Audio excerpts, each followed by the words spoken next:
Coucou les gourmands, j'espère que vous allez bien.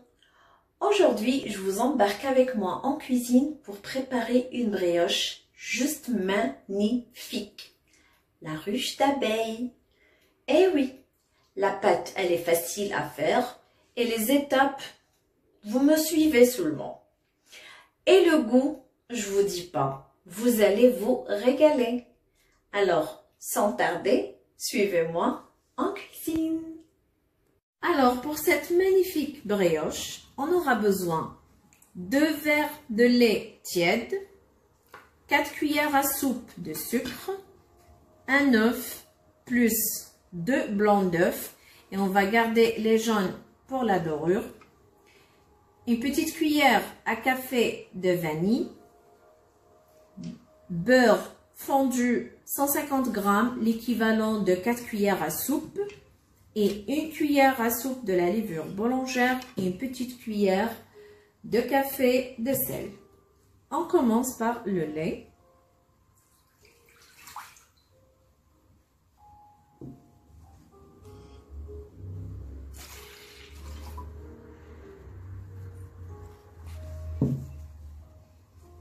Le sucre.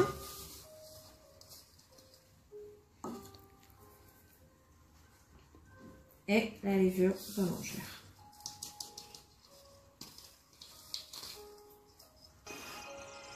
On mélange bien.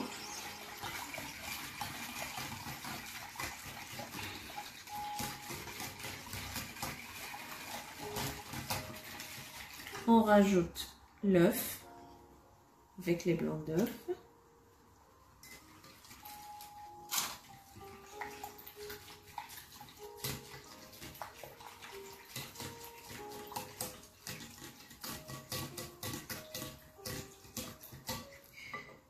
Et puis, on va rajouter une petite cuillère de vanille. Voilà. Et une demi-cuillère de sel.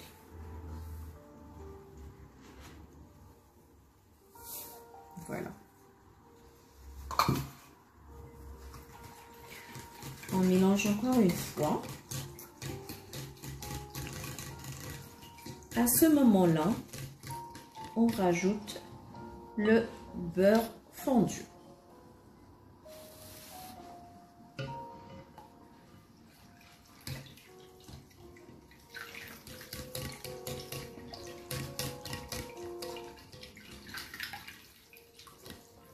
Là, on commence à rajouter la farine. Le premier verre, je vais vous dire, ça va me prendre combien. Et le deuxième verre et on mélange bien. Le troisième verre et le quatrième.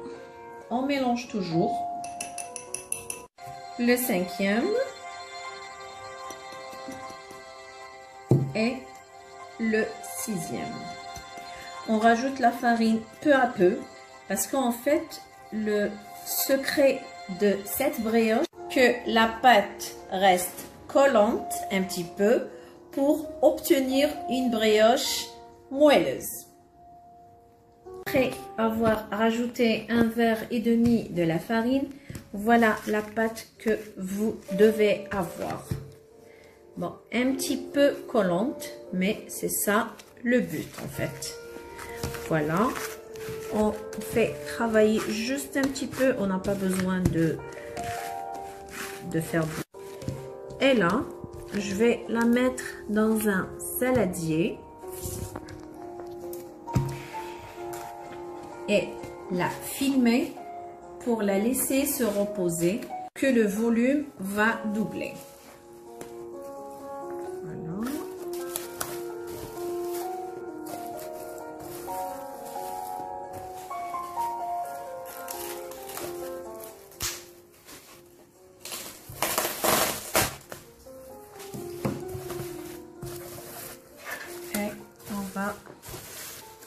Mettre un torchon par-dessus.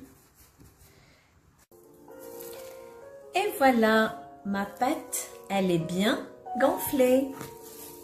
Ah, je suis trop contente. Je vais enlever le papier film.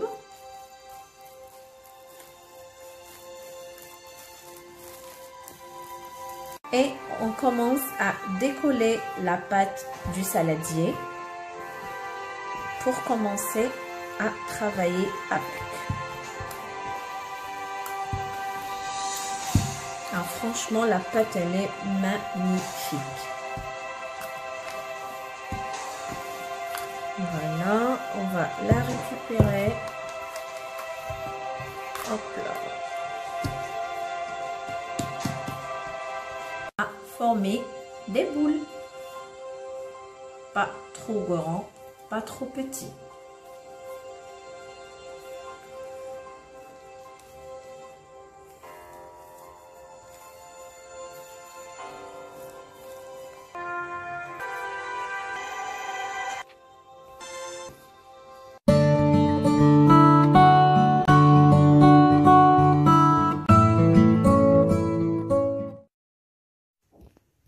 Après avoir fini de former tous les boules, on commence à les fourrer avec du chocolat.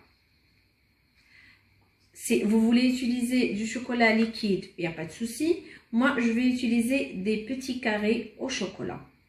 Là, j'ai récupéré aussi les jaunes d'œufs que je les mets de côté.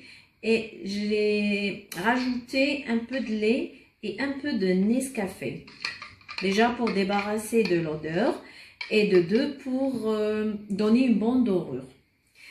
J'ai chumisé mon moule. Moi, je vais utiliser celui-là. Comme si vous avez un plus grand que celui-là, oui, vous pouvez le faire aussi. Alors, pour commencer, je vais me mettre mon moule à côté de moi. Les chocolats de côté. Et je commence par une première boule. Je vais l'étaler juste un petit peu. Comme vous pouvez aussi utiliser le rouleau.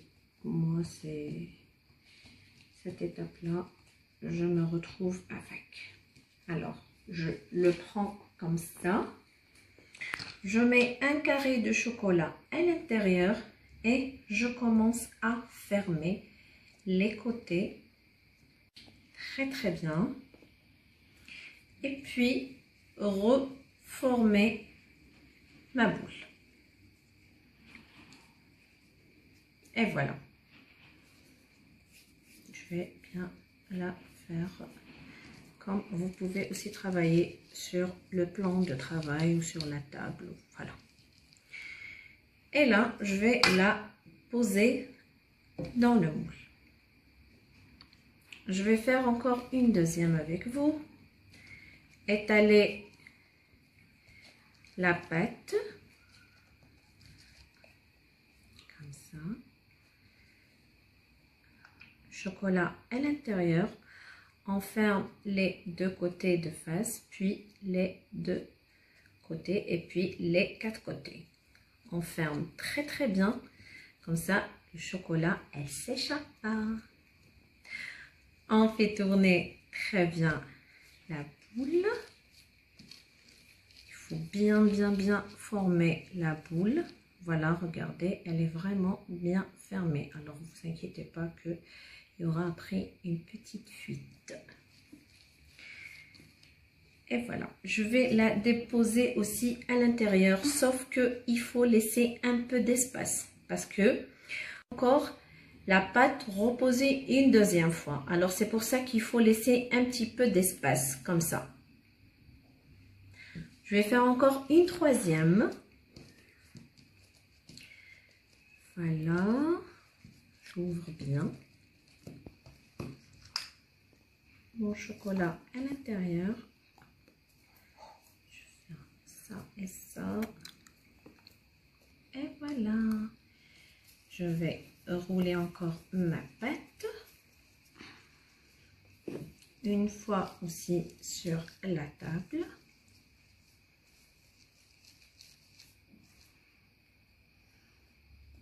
Là, il faut bien vraiment fermer. Et Voilà, je vais la mettre à côté de ces... Après avoir formé les boules, on les a placées dans le moule. Et là, on va les couvrir avec un torchon et on va les laisser encore reposer pendant 15 minutes. Après avoir laissé encore notre pâte reposer 15 minutes, on va la décorer. On va étaler les jaunes d'œufs par-dessus et moi je vais utiliser les graines de nigel avec les graines de sésame. Comme vous pouvez aussi utiliser des amandes effilées, du sucre, c'est comme vous voulez. Alors on commence par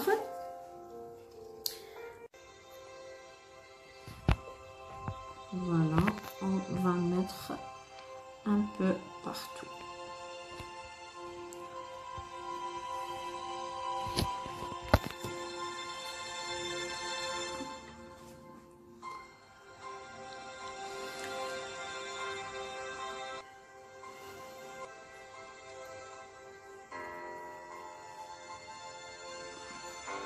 Tout doucement.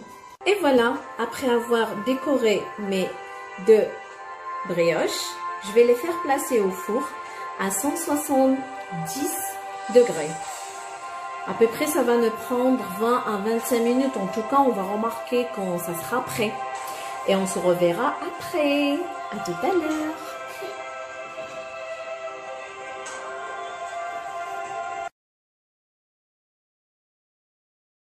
Et voilà, mes deux brioches, ils sont prêtes.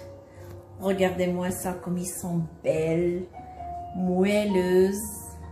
Franchement, c'est juste magnifique, quoi. À ce moment-là, je vais leur faire un petit nappage pour les rendre encore plus brillantes. Je vais commencer à les napper avec un pinceau. Voilà. Pour que le visuel, il devient plus beau.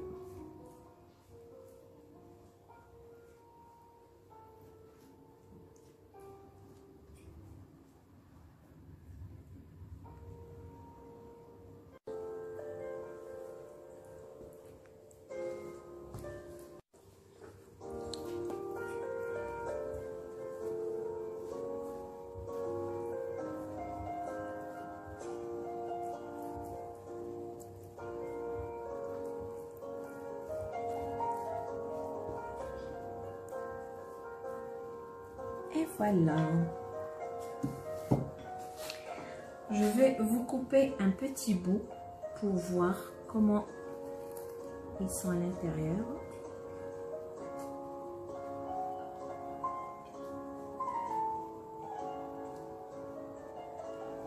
Waouh, waouh, waouh, c'est magnifique. Regardez-moi ça. Et hop, elle remonte facilement. Et quand on va le couper en deux, il y a le chocolat à l'intérieur. En tout cas, une chose est sûre, que mes loulous, ils vont se régaler. Alors, on va parler, ou bien un petit rappel. C'est des petits conseils que je vais vous donner pour ne pas la rater. C'est laisser bien la pâte se reposer. C'est franchement, c'est l'astuce la plus importante dans la brioche. Deuxième conseil, couvrir la brioche dès la sortie du four pour éviter qu'elle durcisse automatiquement la face, quoi. Troisième conseil, ne pas mettre beaucoup de farine pour garder vraiment garder la pâte un petit peu collante pour avoir ce résultat de brioche. Et le quatrième conseil que je vous donne, si vous ne likez pas et vous vous abonnez pas, vous allez la rater. Eh ben, je vous dis à bientôt avec une autre vidéo.